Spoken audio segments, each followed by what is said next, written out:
terreno é ao mesmo tempo que a gente gasta. E eu quero declarar no nome de Jesus que nós vamos ver isso acontecer. Então se inscreve, ativa o sininho. Toda segunda, toda quinta tem uma palavra de Jesus para você. E por falar em palavra, vamos para a mensagem.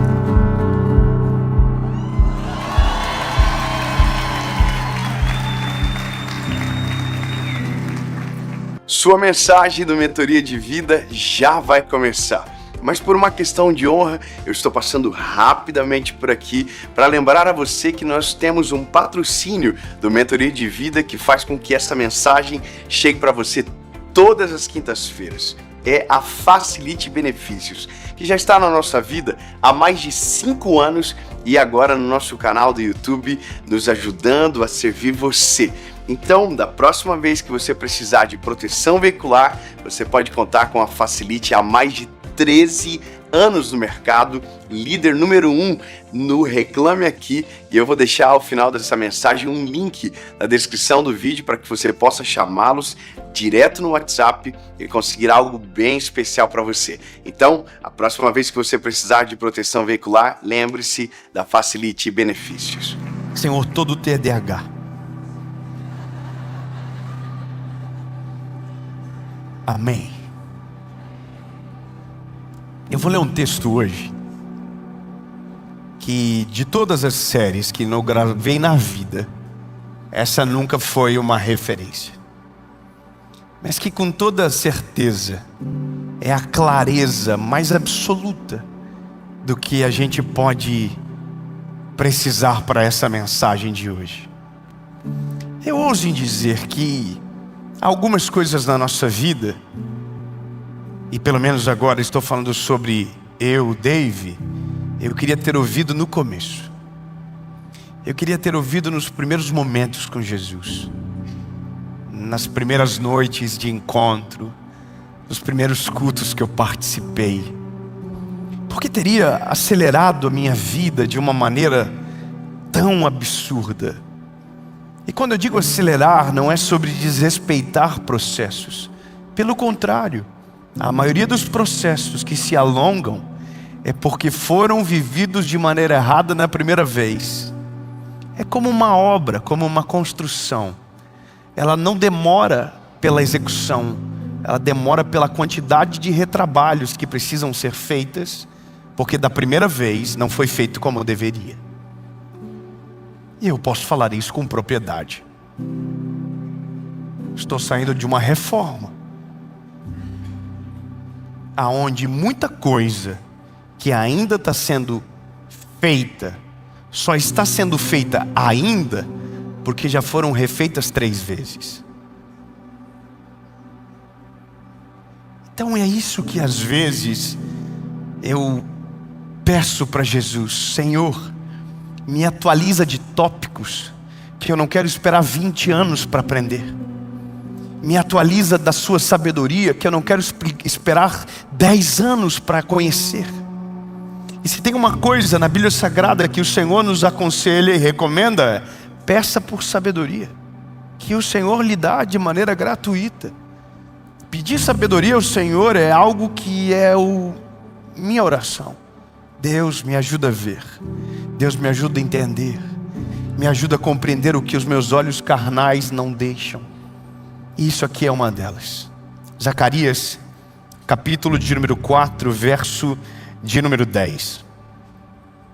Zacarias, capítulo 4, verso de número 10. Diz o seguinte: pois quem despreza o dia das coisas pequenas. Eu acho que uma parte de versículo nunca é tão coerente com o tema de mensagem como esse daqui. É uma pergunta: pois quem despreza as pequenas coisas, os pequenos começos? O que é aqui? Eu vou te explicar o contexto. Salomão havia construído um grande templo, um templo gigantesco, grandioso. Só que esse templo, em um determinado momento da história, ele é destruído. ele é completamente destruído. Então agora é a hora de recomeçar, é hora de fazer do zero. Então a palavra de Deus vai dizer que eles começam os fundamentos, e quando os fundamentos ficam prontos, lá em Esdras, a Bíblia vai nos trazer de novo o mesmo assunto. Os profetas chegam, os sacerdotes chegam, e quando olham aquele pequeno fundamento, começam a chorar muito, porque começam a se lembrar de como era com Salomão. Com Salomão era muito grandioso, havia muita pompa, era grande demais. E aí eles olham para aquele fundamento pequenininho, com uma ordenança menor, e eles não se satisfazem. Então eles começam a chorar e a prantear. E aí o texto de Zacarias vai dizer: pois quem é que despreza as pequenas coisas? Isso é um sintoma do nosso tempo. Isso é um problema da nossa geração. Nós desprezamos as pequenas coisas, porque comparamos a nossa vida com aquilo que está na internet. Nós desprezamos a nossa conquista, porque estamos comparando a nossa vida com as pessoas erradas. Nós desprezamos as vitórias que recebemos, porque estamos olhando para lugares errados. Os profetas choravam, porque enquanto olhavam para aquele pequeno fundamento de algo que nem pronto estava, tentavam imaginar a edificação que daria em cima, mas chegavam ao consenso que não ficaria nem perto do que Salomão havia feito. Sabe, o coração deles está pranteando, amargurado, porque eles olham para o fundamento, não conseguem ver de fato o que ficará pronto naquele lugar, mas se lembram do que Salomão havia feito, e aí começam a criar uma realidade que não é real. Meu Deus, isso é pequeno demais. O que é isso aqui? Isso não serve para nada. E aí a Bíblia vai dizer que isso é contado em Zacarias de uma maneira que dói no coração do Senhor. Porque nós somos assim. Talvez a gente não entenda algumas realidades da nossa vida, porque não conseguimos olhar de fato para a vida real como um todo. E achamos que algumas coisas, elas são pequenas demais para nós e poderíamos viver coisas maiores. Mas esse é o ponto. As coisas maiores, elas não estão logo ali. As coisas maiores, elas não estão na próxima página. As coisas maiores não estão às vezes nem no mesmo capítulo. As coisas maiores estão logo após centenas de páginas de processo, centenas de páginas de preparações, centenas de páginas de momentos com Deus que serão tão maiores que quando chegarmos nas grandes coisas, talvez não terá o mesmo sentido, porque durante a jornada fomos felizes com aquilo que vivemos do Senhor. Eu vou falar uma coisa para você e não me entenda mal, mas algumas coisas na vida só se sabe, ou só consegue falar quem já viveu. Eu vou explicar uma coisa que talvez muita gente torce o nariz quando ouve. E eu prefiro me ater ao conselho do inteligente, para não precisar pelo menos para saber depois no futuro. Mas então eu vou só te dizer uma coisa. Quantos aqui já ouviram a expressão de alguém falando: eu queria que todo mundo fosse rico para descobrir que não é isso que traz a felicidade? Quantos aqui já ouviram essa expressão? Poxa, será que tanto pouca gente? Meu Deus, a gente mora onde? Você estava escondido? Vou perguntar de novo. Quantos aqui ouviram a expressão de alguém dizendo que queria que todos fossem muito ricos para saber que não é isso o sinônimo real de felicidade? Levante a mão. Agora eu vou fazer uma pergunta diferente. Quantos concordam com essa expressão? Levante a mão. Então levante a mão quem não concorda com essa expressão, levante a mão. Sabe por que a maioria levanta a mão porque não concorda? Porque acredita que o final dessa corrida traz felicidade. E por isso que a gente tem tanto desprezo pelos pequenos começos. Porque nunca será o suficiente. nunca será o lugar desejado. Todo milionário que eu conheço quer ficar bilionário. Todo bilionário que eu conheço quer ficar multibilionário. E todo multibilionário que eu não conheço, eu não sei nem o que está pensando. Pelo menos eu sou sincero. É só para você entender que essa corrida não tem fim. E corrida sem fim não tem pódio. Se não tem pódio, não há contentamento. E a maior crise do nosso tempo é a falta de contentamento. Nós nunca estamos satisfeitos, porque a gente acredita que o dia que ter o dinheiro, então a gente vai ser feliz de verdade. Porque na nossa cabeça, o foco da nossa vida está no que a gente não tem, não no que a gente já tem. A nossa obstinação não está em celebrar aquilo que Deus já nos deu, mas aquilo que Ele ainda não nos entregou. Então nossas orações são 70% dizendo o que Ele ainda não fez, 20% dizendo o que Ele já fez e 10% perdendo foco naquilo que estava orando. Nós somos assim. Você percebe que isso é o ser humano. E não há um problema em acreditar assim. O problema é continuar crendo dessa maneira. Porque alguém vai dizer: Dave, mas se eu não pensar assim, não serei obstinado para viver aquilo que eu quero viver. Pelo contrário, a obstinação não vem pela ausência de contentamento, mas pelo coração de sabe que pode chegar em lugares maiores. Mas o coração não está no destino, está na jornada. Quando eu olho para esse texto de Zacarias, ele está dizendo: mas quem é que despreza os pequenos começos? Simples, quem está olhando para o futuro e está ignorando aquilo que já recebeu.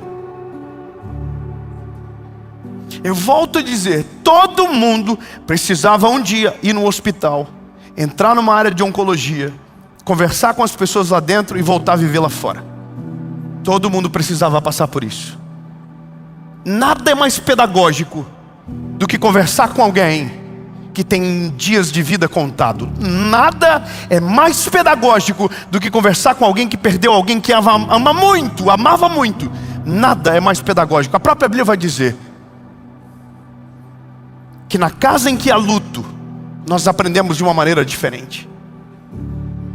Eu preciso dizer para você, o Mentoria de Vida não é uma aula motivacional. Talvez você veio para cá pensando para essa mensagem: ai, sonhe grande, tudo que eu quiser o Senhor vai me dar. Não, calma, baby.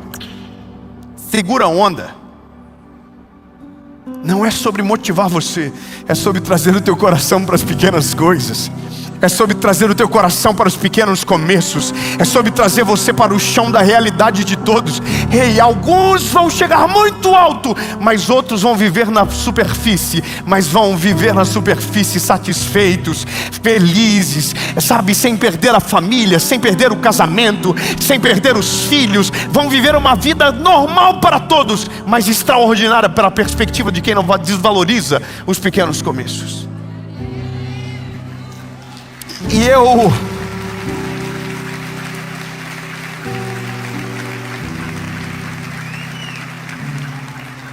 O ser humano, ele não precisa de motivação barata. O ser humano precisa de choque de realidade. Nós precisamos entender que o pouco que temos na mão do Senhor é muito, e que com pouco dá para viver às vezes muito mais feliz e extraordinário do que aqueles que colheram milhões. E alguém vai olhar, e eu tenho certeza disso, e vai dizer: é claro, porque você tem tal coisa, porque você se anda... Não, lindo, essa é a parada que me incomoda. Porque esse pensamento não me acompanha agora, me acompanha desde quando eu morava numa kitnet. Saber valorizar as pequenas coisas é valorizar o que Deus já te deu, é ser grato por aquilo que Deus já fez, é chorar de alegria por aquilo que é vergonha para alguém, mas viver a estação que Deus te colocou. E nada é mais poderoso para acelerar a nossa história para coisas grandes quando você valoriza as pequenas coisas que o Senhor já te deu. Quem tem filho aqui vai concordar comigo. Quando você vê o teu filho brincando com algo simples como se fosse extraordinário, o seu coração se enche de orgulho. E o que você deseja? Eu vou comprar algo que seja de verdade no lugar daquilo que ele está fingindo ser. Irmão, eu vou falar uma coisa de verdade para você. Eu imagino que Deus olha para alguém que tem um coração grato nas pequenas coisas, com aquilo que está vivendo. E é como se tivesse uma reunião, coisa da minha cabeça, fontes da minha imaginação. Há uma reunião do céu. Deus olha para você e diz: olha, o João, dá para a gente elevar o nível daquilo que ele vai viver na próxima estação. Aí um anjo diz: por quê? Porque olha o jeito que ele olha para aquilo que ele já tem. É simples, é pequeno, mas ele é grato, ele celebra, ele não compara com o outro, ele valoriza o que o outro tem, mas volta para casa satisfeito com aquilo que já recebeu. Sabe, entenda o que eu vou dizer para você. A nossa crise maior do nosso tempo, desse vazio existencial, é justamente porque a gente gerou parâmetros que não são os sonhos grandes, mas são as besteiras relevantes. Vou explicar. Sonhar grande é uma coisa, besteiras relevantes são outras coisas. Itens de pertencimento são outras coisas. A maioria das pessoas está buscando coisas para se sentir parte de alguma coisa, não porque realmente queriam para si. E eu volto nesse lugar aonde eu sei o que alguém vai dizer. Mas é porque você tem. Uai, você conhece a minha vida? Você sabe as boletas que tem debaixo do porta-luva? A questão é: o que importa? Eu não estou vindo do futuro para dizer algo sobre o seu passado. Eu estou no presente dizendo pela palavra que aquele que despreza os pequenos começos, as coisas grandes ficam longe demais para se viver. Quando o nosso coração está no lugar errado, a gente pode estar dentro de uma mansão e se sentir como se estivesse numa favela. Mas quando o nosso coração está no lugar certo, a gente pode estar dentro de um lugar simples, morando numa casa simples, tendo um carro simples, mas com um sorriso no rosto, com gratidão, com satisfação. E é exatamente isso que nos leva para lugares altos.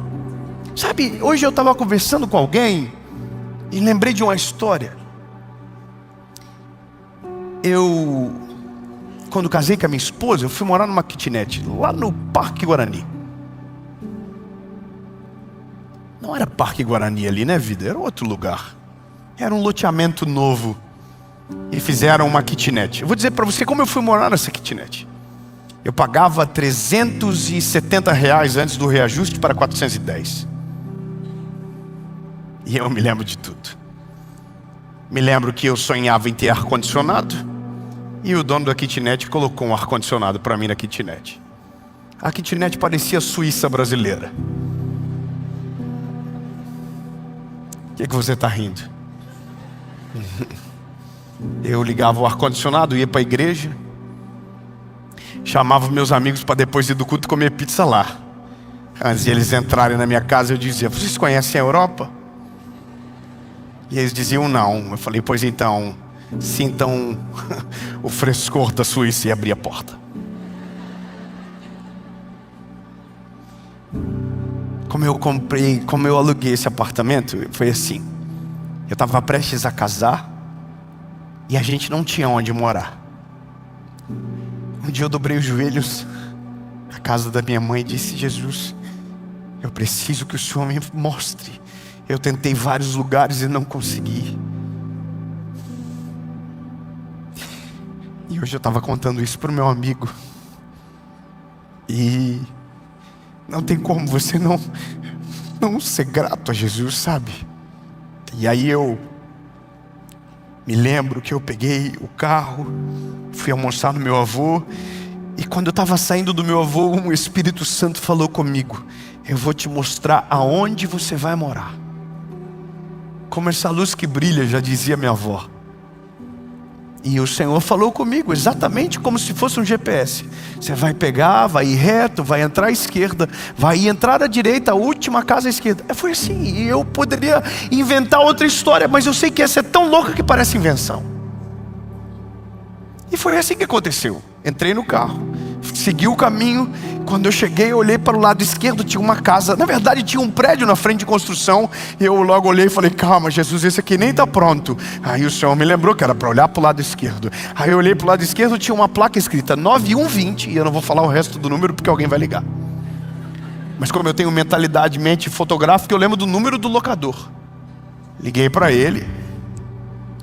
Falei: o senhor tem aqui alguma unidade ainda para alugar? Ele falou: temos a última que acabou de ficar pronta. Um apartamento novinho, cheirando a novo. Eu falei: eu queria muito ver. Ele falou: 2 horas da tarde eu posso te mostrar. Voltei correndo no meu avô. Falei: vô, preciso que você vá comigo lá, avô. Tem um apartamento para alugar pertinho da igreja. Como é bom lembrar. Aí eu peguei, fui com meu avô. Cheguei lá, ele mostrou que tinha cheiro de tinta. Estava novinha, toda pintadinha. Mas era grande, era daqui na bateria, sim. Era uma coisa América. E eu entrei. E aí a primeira coisa que eu perguntei para ele foi: dá para colocar um ar-condicionado aqui? Ele falou: dá, mas por quê? O aluguel era 360, a 70, a luz vinha 200. Porque uma coisa não tem nada a ver com a outra. Hoje eu olho e digo: Jesus, por isso que a conta não fechava. Mas ele fez, e eu coloquei o ar-condicionado. E aí eu me lembro de um dia, amor, que era 3 horas da tarde. A gente estava assando carne na sacada, lembra? Que doideira. O sol queimando e a carne queimando e nós felizes. Nossa, que alegria. Já pensou poder comer carne 3 horas da tarde? Do nada. Eu não sei por que eu fiz isso, mas eu me lembro dessas pequenas alegrias. Só que daí, nesse período, eu comprei um apartamento na planta. E esse é um outro grande testemunho. Depois de quase 3 anos, esse apartamento ficou pronto. E aí eu desci com a mudança dentro de um Fiat Uno. E toda a minha mudança estava lá dentro. E tinha uma senhorinha no portão. E a senhorinha do portão falou para mim: tá indo embora, Dave? Aí eu falei para ela: tô. Nosso apartamento ficou pronto. Ela falou: que alegria, que bênção. Eu falei para ela: e a senhora? A senhora planeja ir embora daqui também? Ela falou assim: não, por agora não. Eu falei: olha, sabe que seria uma boa coisa? É a senhora comprar também um apartamento na planta, baratinho. E a senhora paga o apartamento e vai guardando um dinheirinho. Quando ficar pronto, a senhora mobilia. Daí ela falou isso aqui para mim: Dave, o problema é que se eu comprar um apartamento, eu não tenho como pagar o aluguel.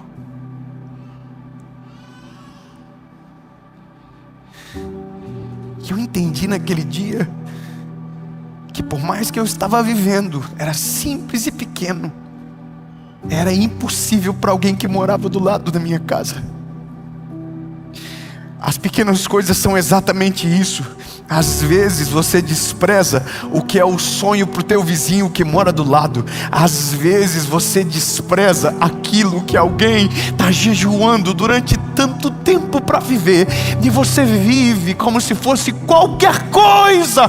E Deus está olhando para você dizendo: valoriza as pequenas coisas, valoriza os pequenos começos, porque se você não aprender a valorizar os pequenos começos, as grandes coisas nunca serão a sua realidade. Então entenda, tem coisas que você não precisa ter para saber, basta que o Espírito Santo abra o teu entendimento. Se eu fosse você, irmão, eu sairia daqui agradecendo pelo Uber que te pegou na hora certa, eu sairia agradecendo pelo carro que você entra, eu entraria agradecendo pela luz que você aperta e acende, eu agradeceria pelo ar-condicionado, mas não tem, então agradece pelo ventilador, porque eu conheço gente que sonha em ter luz elétrica dentro de casa e não tem. Eu vou te falar uma coisa e você vai entender bem. Nós recebemos agora, dentro da nossa associação, um missionário da África. Nós pagamos essa semana 3 meses de refeição para 1000 crianças.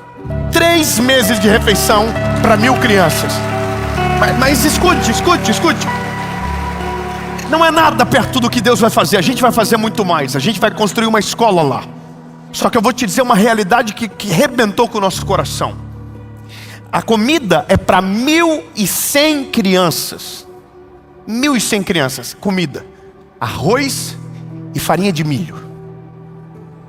Essa é a comida. não é o que o seu filho come, não é os sucrilhos que o seu filho come, não. É arroz e farinha. E quando tem muita muvuca, e quando não tem como cozinhar, eles levam num pote cru para cozinhar em casa. Entendeu? Escute isso aqui. Missionário na nossa frente, Pastor Dave, aquele jeitinho de angolano falar. A escola é para 240 crianças. Aí eu falei, mas a gente vai dar comida para 1.100. Como é que a gente só vai construir uma colégio para 240? O que faz com o resto das 700 e poucas crianças que sobram? Ele falou, esse é um problema que a gente vai enfrentar sempre. Aí eu falei, por quê? Porque quando as pessoas descobrem que dão comida, não era 1.100 crianças, eram 300 crianças. Mas o número mudou porque agora tem comida. No dia que saber que tem escola, não vai ser 1.000, vai ser 2.000 crianças. Agora escuta a parte mais dolorida. E o que a gente faz? Sabe o que ele me falou? Constrói muro alto. Eu falei, muro alto? Por quê? Para as crianças não verem as outras comendo dentro do colégio.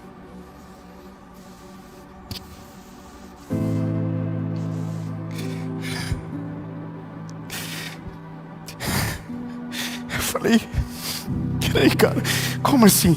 Ele falou, Dave, as crianças vão descobrir a hora da refeição. E a pior coisa que pode acontecer é elas verem as crianças comendo. Se elas só saberem e não verem. E eu tô falando com ele. Eu falei, cara, do que você vive, ô Gabriel? Ele falou, eu vivo do que sobra. Eu falei, então eu vou dar 3 meses de salário para você agora já. Vou pagar o teu salário.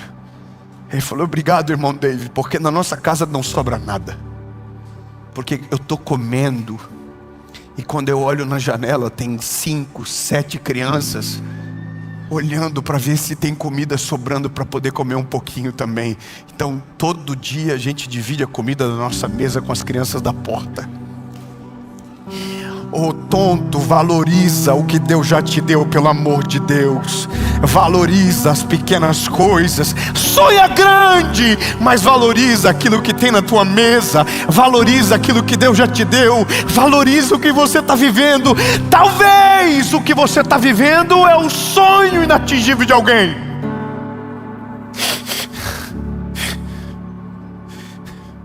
Esse choque de realidade é o que a gente precisa.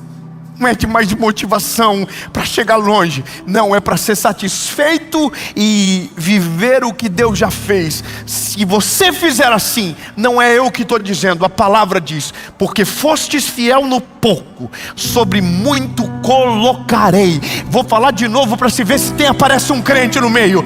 Porque fostes fiel no pouco, sobre muito te colocarei.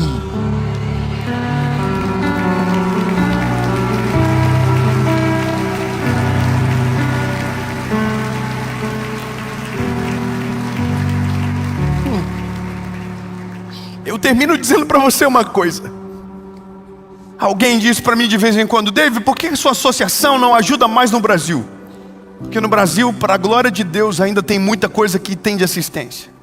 Bolsa Família e tantos outros auxílios que ajudam a não ter essa extrema miséria. Eu sei que existem rincões do nosso país que têm problemas grandes. Mas lá não existe o Estado rouba a comida. Nosso maior desafio é fazer chegar na pessoa, por incrível que pareça. A gente tem uma escola no Paquistão com 109 crianças, 110 crianças. A gente paga os professores, paga a escola. E a gente vai vivendo normal, porque os nossos filhos almoçam em casa. E a gente achou que estava tudo bem. Aí um dia minha esposa perguntou, tem comida na escola? Aí a resposta foi, nem na escola e nem em casa. As famílias, os pais dessas crianças que estudam na nossa escola foram compradas de fábricas de tijolos, eram escravas. Para os filhos estarem lá é porque os pais já foram livres da escravidão. Então eles estão lá. Aí a gente então falou, então faz um cálculo que as crianças vão ter uma refeição todo dia dentro do colégio. Então agora a gente recebeu o vídeo semana passada das crianças recebendo a comida na hora do colégio. Sabe? Eu me lembrei de quando eu estudava no colégio público aqui em Joinville, no Dom Jaime, que o dia que tinha sucrilhos era uma guerra para sair de dentro da sala. Era uma criança passando por cima da outra para ver quem pegava sucrilhos e conseguia repetir antes de voltar para a sala de aula. E eu achava que isso era escassez.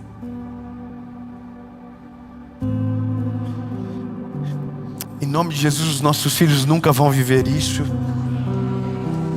Mas se a gente aprender a olhar para o lado, a gente vai valorizar o que já temos de maneira diferente, completamente grato, sabe?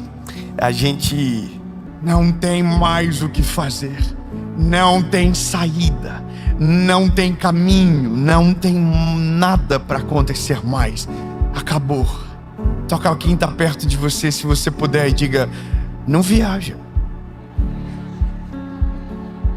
Você pode até acreditar que acabou, mas não acabou. O milagre já está caminhando na sua frente e é você que ainda não percebeu. Amém, aleluia.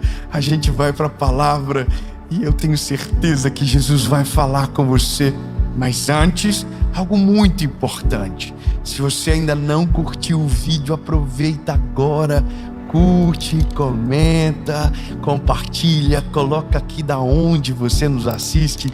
E eu queria muito que você mandasse para o máximo de pessoas possíveis. Quando você faz isso, você faz com que o YouTube entenda que o conteúdo é bom e que vai abençoar alguém e manda para mais pessoas. Então me ajude. Curte, comenta, compartilha. Se você ainda não é inscrito no nosso canal, se inscreva e ativa o sininho, porque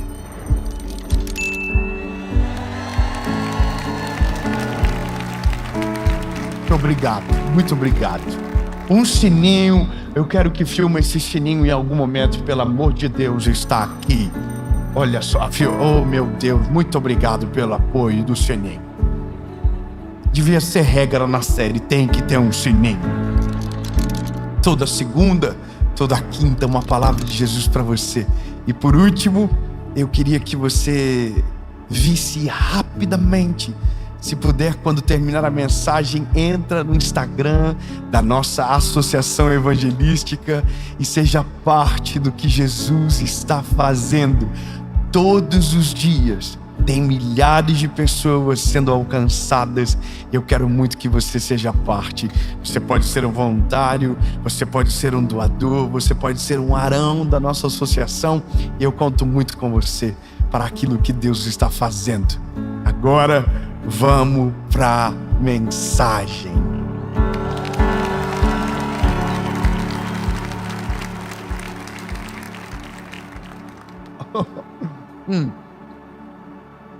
Essa palavra, eu confesso para você que eu estou muito ansioso para pregar ela. Porque o ser humano, quando está cansado, a gente é estranho demais.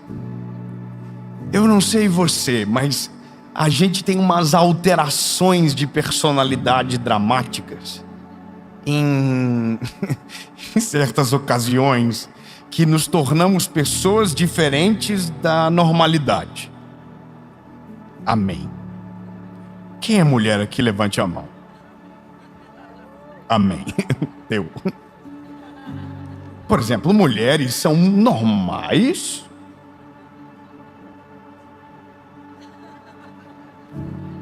a depender dos seus hormônios. Porque se os hormônios se rebelarem, você casou com uma mulher, mas talvez acordará com outro ser humano ao seu lado. Não é verdade? Isso é biologia, não estou inventando nada. Mas é só Deus para guardar a gente, sim ou não? Só os homens aqui digam amém, amém. É como lutar contra o anjo. Só que aqui a gente não prevalece, a gente só desiste. Mas veja, a gente que é homem também tem as nossas alterações. Mas é bem menos, não é verdade, não é mesmo? Amém. Irmão, ajuda eu agora, por favor, amém.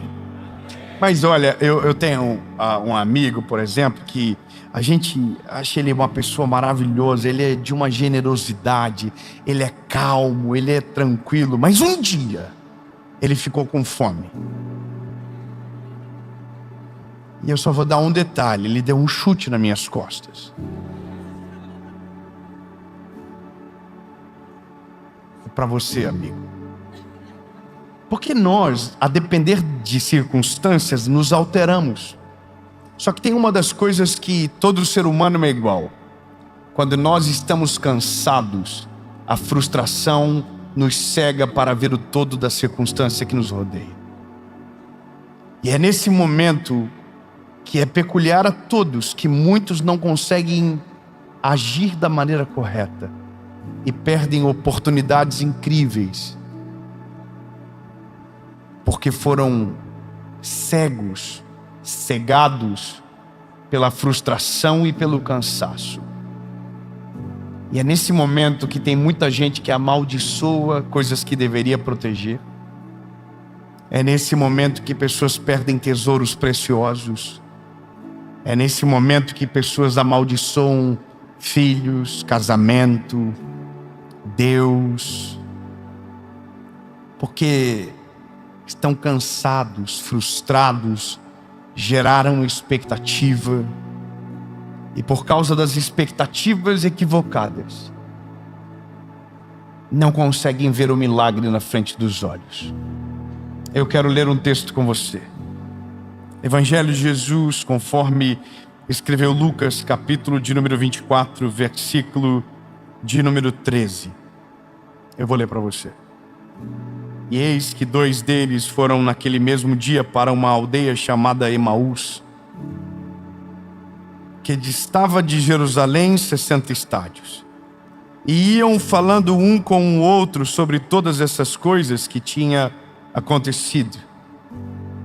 E aconteceu que enquanto eles caminhavam juntos e arrazoavam entre si, o próprio Jesus se aproximou e ia com eles. Mas os seus olhos estavam impedidos para que não o conhecessem. E ele lhes disse: que tipo de palavras são essas que tendes um com o outro enquanto caminhais e estáis tristes? E um deles, cujo nome era Cleopas, respondendo, disse-lhes: és tu somente um estrangeiro em Jerusalém e não soube das coisas que nela têm acontecido nesses dias? E ele disse-lhes: quais coisas? E eles lhes disseram a respeito de Jesus de Nazaré,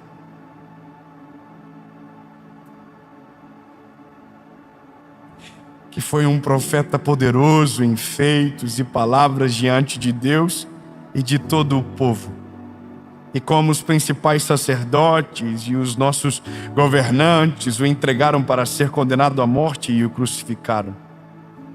Agora aqui vem a palavra, versículo 21. Mas nós esperávamos que fosse Ele quem havia de remir Israel. Você entendeu? Eu vou ler de novo. Mas nós esperávamos que fosse Ele quem havia de remir Israel. E todavia, além do mais, já é hoje o 3º dia desde que essas coisas aconteceram. Sabe o que está aqui acontecendo? Eles estão falando de um Jesus morto para Jesus vivo.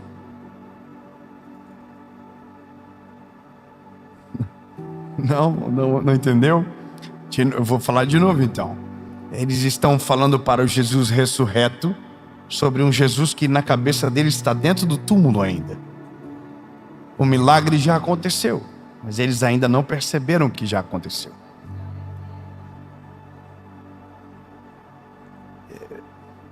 Eu quero que você entenda isso aqui. Biblicamente, nós não podemos ignorar o fato que há algo sobrenatural sobre os olhos deles, para que não percebessem que era Jesus que estava ali com eles. E é claro que se você está com Jesus, obviamente deveria olhá-lo e reconhecê-lo. Mas a Bíblia diz que há algo sobrenatural nos olhos, impedindo eles de verem quem era. Mas é inegável a frustração que eles carregam. É inegável que eles estavam frustrados, porque o que a Bíblia diz é claro, nós acreditávamos que era ele o Messias, que haveria de remir Israel. Em outras palavras, eles estão dizendo, a gente apostou todas as nossas fichas, era ele que deveria nos remir, era ele que deveria, incorporar o reino, era ele que deveria administrar essa nação, era ele o Messias a qual nós esperávamos. Mas olha só, está morto faz 3 dias, não era ele. E entenda que provavelmente o motivo de Jesus não deixá-los vê-lo é porque antes de vê-lo, Jesus precisava tratar o coração deles. Jesus precisava tratar a visão deles sobre o que estava acontecendo. E na nossa vida não é diferente. Tem coisas que o milagre já aconteceu, mas nós estamos tão fadigados da vida, estamos tão decepcionados com as coisas, que os milagres que já estão acontecendo, nós ainda não estamos vendo. Mas já estão acontecendo. Nossa vida se torna tão fechada, nossa visão se fecha de tal maneira, que o milagre está na frente dos nossos olhos, está acontecendo, está crescendo, está evoluindo, está vivendo, e você está olhando, reclamando do que ainda não aconteceu na frente do milagre que já está acontecendo.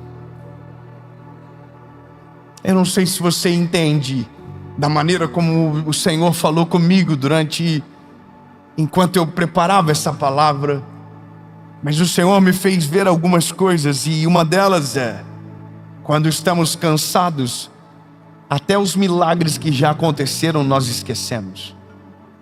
Quando estamos frustrados, até aquilo que Deus já fez, já não nos serve mais como testemunhos. Eu vou te falar um exemplo e você vai dizer se isso já aconteceu com você ou não. Um dia, alguém te pediu um dinheiro emprestado.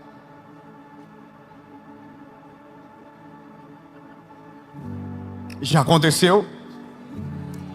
Vida normal, sim ou não? E aí você emprestou para essa pessoa. Amém? Amém. E você demorou muito para receber. Mas a pessoa pagou. E agora você tem uma história com essa pessoa. Você já fez por ela. Você já ajudou ela. Mas um dia essa pessoa volta para te pedir de novo dinheiro emprestado. Só que nesse dia você não empresta. E aí você descobre que nada que você fez um dia serve mais.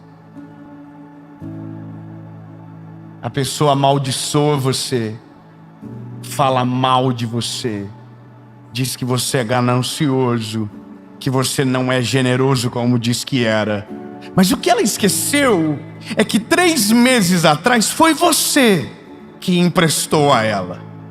Mas como você não fez agora, no tempo que ela queria, na hora que ela queria, então você invalida tudo que ela fez. Você joga no lixo e você desconsidera tudo. Nós fazemos isso com Deus todos os dias. Deus já fez milagres extraordinários na nossa vida, mas a gente pede uma coisa e Deus demora, a gente invalida tudo que Deus fez, joga no lixo tudo que Deus fez e invalida a obra do Senhor, porque o colírio do campo não foi atendido na hora que desejava.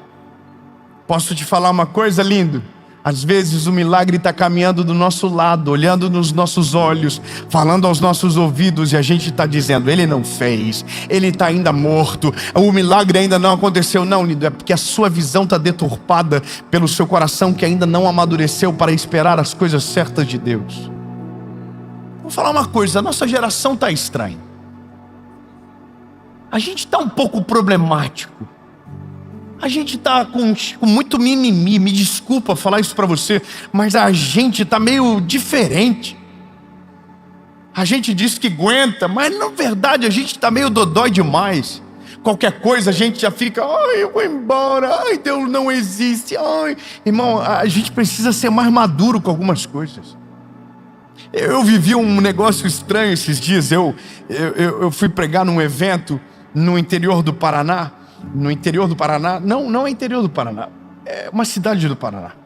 E aí eu fui de madrugada pregar nessa cidade. Eu viajei de madrugada para pregar nessa cidade. Eu saí 2 horas da manhã de casa e eu peguei um avião 3h30 da manhã. Então eu saí 2 horas da manhã, demorei 1h30 para chegar no aeroporto. Cheguei no aeroporto, entrei no avião e viajei para a cidade. Quando eu pouso na cidade, eu recebo uma mensagem de uma mulher dizendo: que decepção.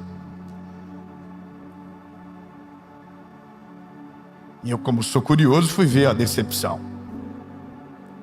Abri o direct e ela disse: você perdeu uma oportunidade de evangelizar meu filho.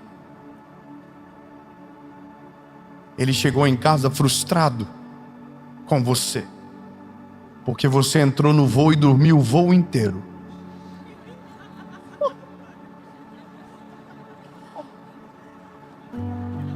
Sério? E ele disse para mim que você não é nada como parece na internet e na televisão. Você não sorriu para ninguém. E você perdeu a oportunidade de evangelizar ele. Ele está arrasado. Irmão, pelo amor de Deus. E você entendeu?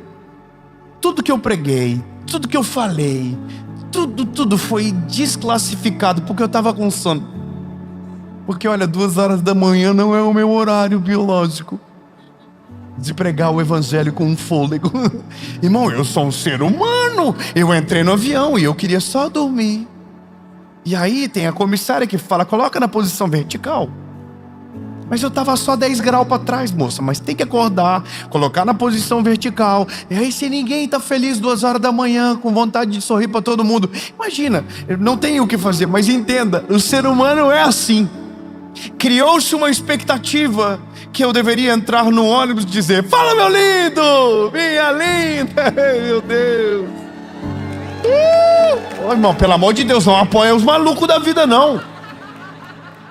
O problema da nossa cabecinha é esse: a gente cria expectativas equivocadas e acredita que todo mundo tem que cumprir a nossa vontade. Posso te explicar uma coisa, colírio do campo? Deus não é obrigado a fazer no teu tempo, Deus não é obrigado a fazer na sua hora. E às vezes Deus já até fez, mas como a sua mente ainda está fechada e o seu coração está frustrado, o milagre está caminhando do teu lado e você está dizendo: ele ainda não fez, ele ainda não causou. Não, irmão, ele já fez. O milagre já aconteceu, mas a sua perspectiva está tão cega que você ainda não percebeu que o maior milagre que precisava você já está vivendo, que as coisas mais difíceis da vida você já tem e ainda está preocupado com migalhas, sendo que o mais sobrenatural Deus já fez sobre a sua casa. E esse é o problema: você está andando com o milagre e ainda não entendeu que Deus já fez tudo o que você precisava e que todo o resto é detalhe, mas você está tratando o detalhe como se fosse a prioridade e esquecendo que Deus está com você caminhando caminhando com você, ajudando você, abrindo caminhos para você, fazendo o sol e a lua trabalhar a seu favor,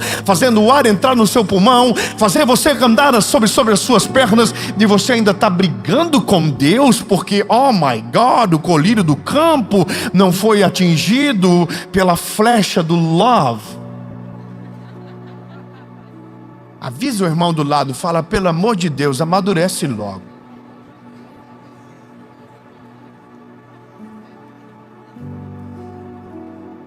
Irmão, eu vou falar uma coisa para você de verdade. Eu tenho 36 anos de idade. Eu já vivi um pouquinho, por mais que sei que sou novo, amém.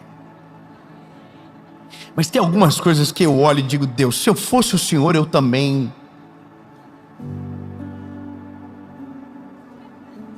já teria colocado como estampa de camiseta. Sabe, irmão, se eu fosse Deus, já teria desistido de mim. Se eu fosse Deus, já teria mudado a minha profissão. Já teria tirado o meu ministério. Já teria tirado de mim o meu chamado e dado para outro melhor. Se eu fosse Deus, eu não teria dado uma esposa tão maravilhosa para mim. Eu não teria dado filhos tão maravilhosos. Eu não teria, porque se eu fosse Deus, eu ia olhar e dizer, rapaz, você não merece. Você não fez por onde? Aí quem sou eu na fila do pão para ter coragem de reclamar por coisas que Deus ainda não fez, sendo que tudo que Ele já fez é maravilhoso demais? Que se eu vivesse de joelhos agradecendo não seria suficiente. Ei, lindo, Deus já fez tanto por você, que se você vivesse uma vida de joelhos, não seria suficiente para agradecer por tudo que Ele já fez por você.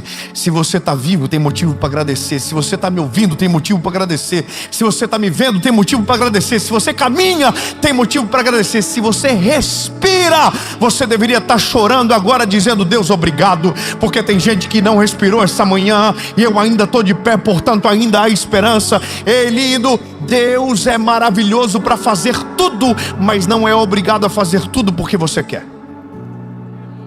Enquanto você não aprende a agradecer por aquilo que Deus já fez, aquilo que Ele vai fazer, por mais que aparentemente não aconteceu, você nunca vai enxergar, porque seu coração está frustrado pelas expectativas equivocadas com Deus.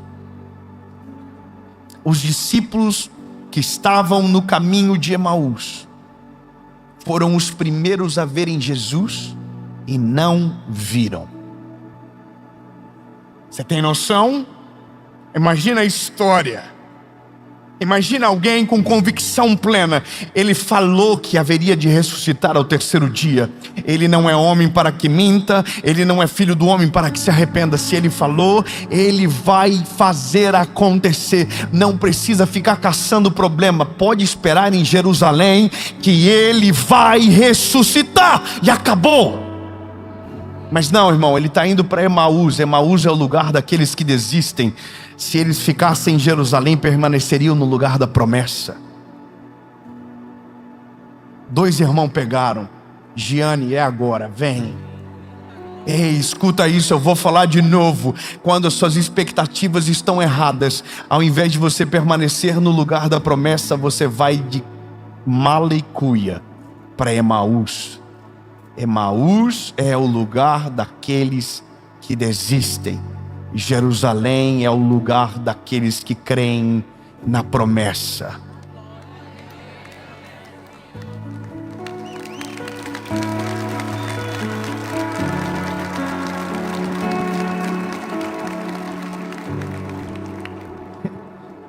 De novo, eu anotei tanta coisa para falar.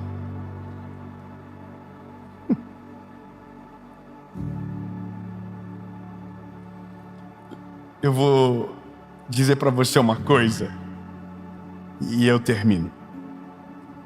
Na maioria das vezes, o nosso olhar está tendo a perspectiva errada sobre coisas que nós já deveríamos estar celebrando.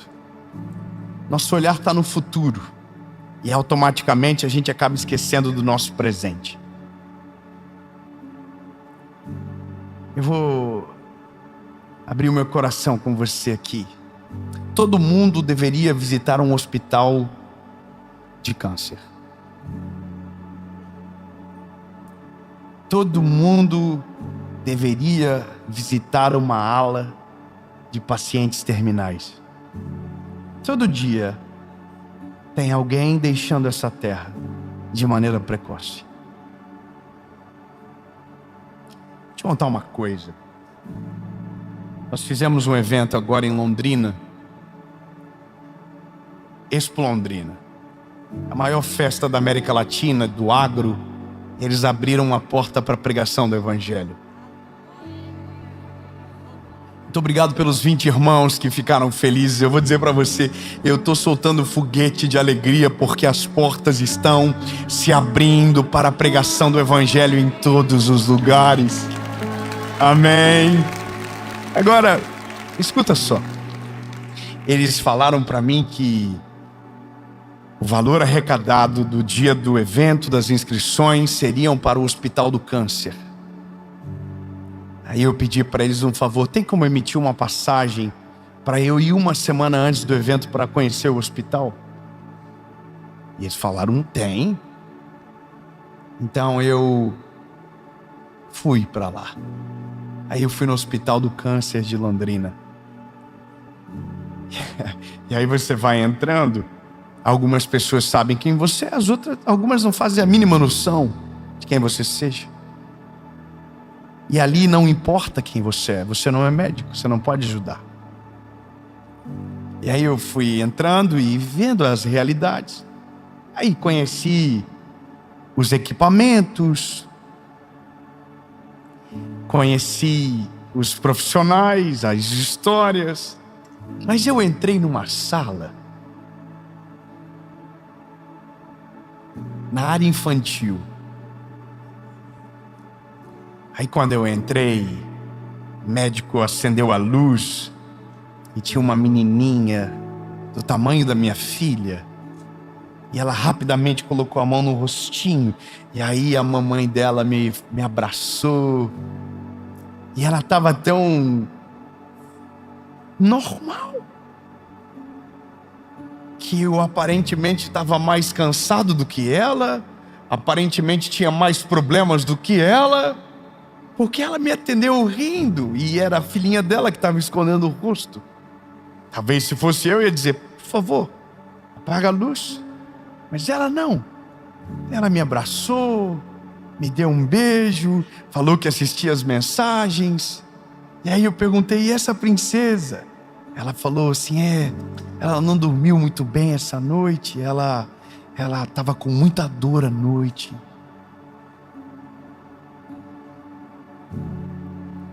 Aí eu...